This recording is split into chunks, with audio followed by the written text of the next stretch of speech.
Sorry about that, everybody. My SD card filled up. I had to go unload all these pictures in the last video and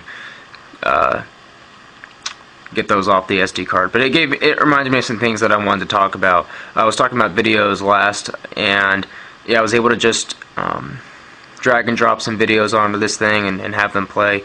I really hate iTunes. I'm not a fan of iTunes, never have been.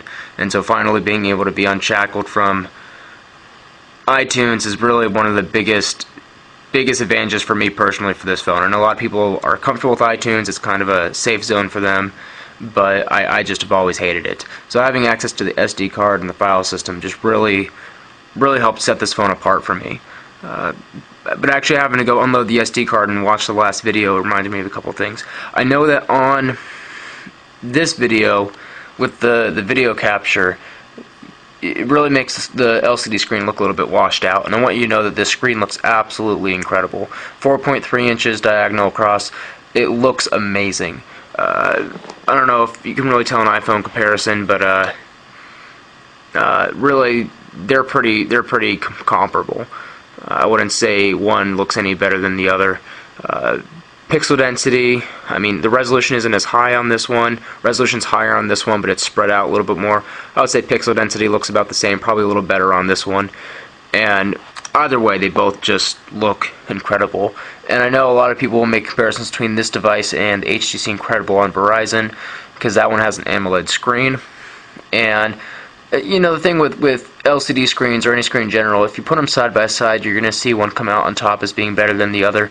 But in reality, on its own, that's really how you're going to be looking at it, and this screen looks just amazing.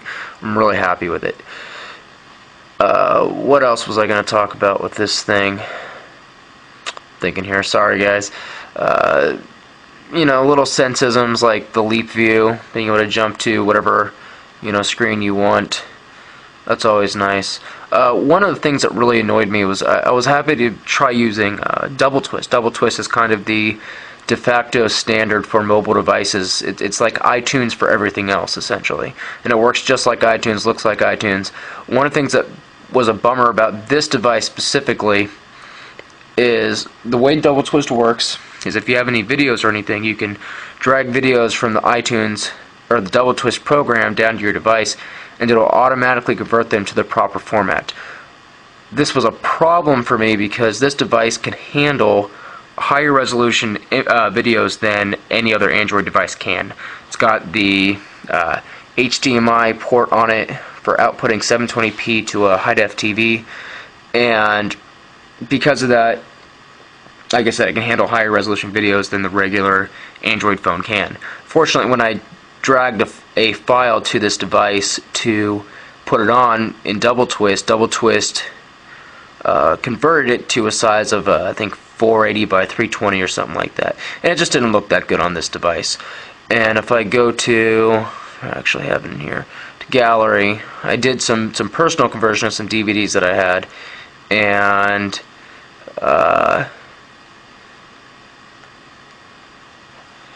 so I can get actually good quality out of them. Huh. Should have tested that first. This is supposed to be super bad, but it doesn't seem to be working so well. No video on that. My other one does. That's a DVD rip of Wall-E, I believe.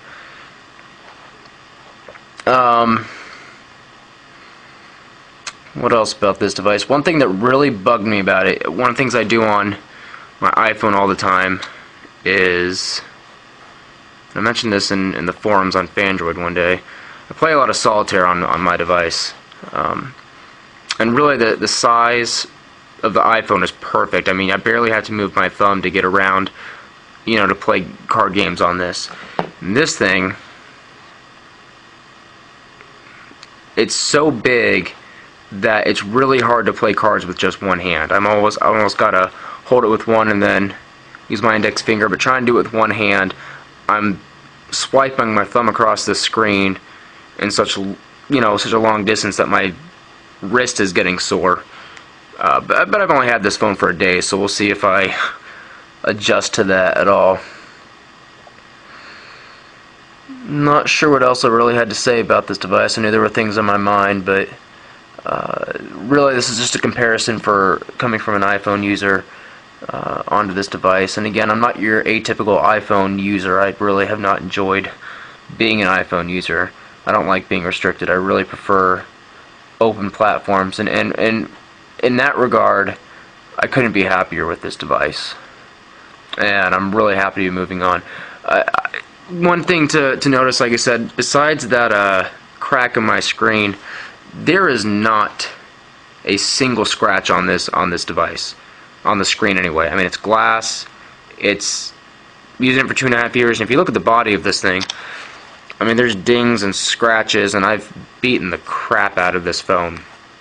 And the screen, still pristine and perfect. This thing, I haven't tested it, obviously. I would not want to stress test my brand new phone. But from what people were telling me, this phone, it's not like Gorilla Glass or anything like that on top of this thing. It's a little bit more fragile, and it can get scratchy and put in your pocket with keys and stuff. So I actually ordered Ghost Armor the other night. I'm going to be putting that on as soon as it gets here this next week to keep this screen and around the device safe and unscratched.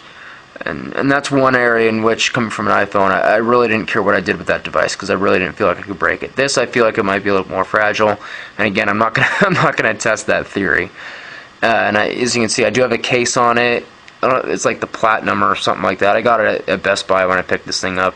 And one thing that I did like about it is it gets the back of the phone up off of the camera lens. The way this thing is designed, if you lay it on its back, it rests directly on the camera lens, and that's going to result in your camera lens getting very scratched up if you're not careful. So, as much as I hate having cases on my phones, or any device for that matter, I felt it was kind of necessary in this case because of the way they designed that. And that's the HTC Evo overall. Like I said, I love this live wallpaper. I just love the way it looks. It looks great. Anyone else who's got an Android device that supports live wallpapers, I recommend this one. I think it looks wonderful. And other than that, this isn't the most thorough review. Read some other reviews to get a good feel for this device if you're interested. But from one iPhone user to whoever else may be watching, I absolutely love this phone. Thanks for watching.